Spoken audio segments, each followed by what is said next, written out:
In today's video, I'm going to teach you how to manage Hubstaff notifications. If you want more control over the alerts and updates you receive in Hubstaff, this is a quick setting you should know about. Adjusting your notifications can help you stay informed without being overwhelmed by unnecessary messages, and the good news is that the process is very simple once you know where to look. To begin, make sure you're logged into your Hubstaff account and looking at your dashboard or another main page inside the platform. From there, go to the top right corner of the screen and click on your profile icon. This is where Hubstaff keeps access to your personal account options, so if you ever need to update settings related to your account, this is usually the first place to check. After you click the profile icon, a menu will appear. In that menu, select User Settings and Billing.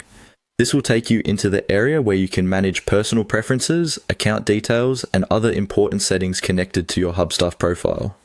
Even though the label includes billing, this section also contains several account management tools, so don't let that name throw you off. Once you're in that settings area, look for the Notifications tab and click on it.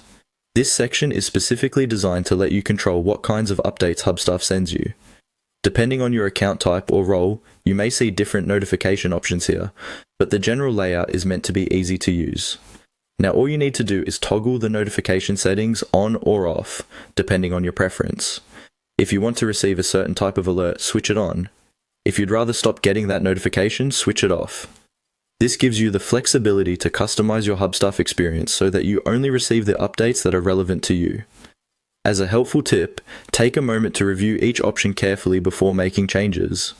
Some notifications may be useful for tracking account activity, team updates, or reminders, while others may not be necessary for your workflow. Turning off too many alerts could mean missing something important, so it's a good idea to choose based on how you actually use the platform day to day. And that's it. That's how to manage Hubstaff notifications. Once you've updated your preferences, your changes should apply right away, making it easier to keep your account notifications organized and tailored to your needs.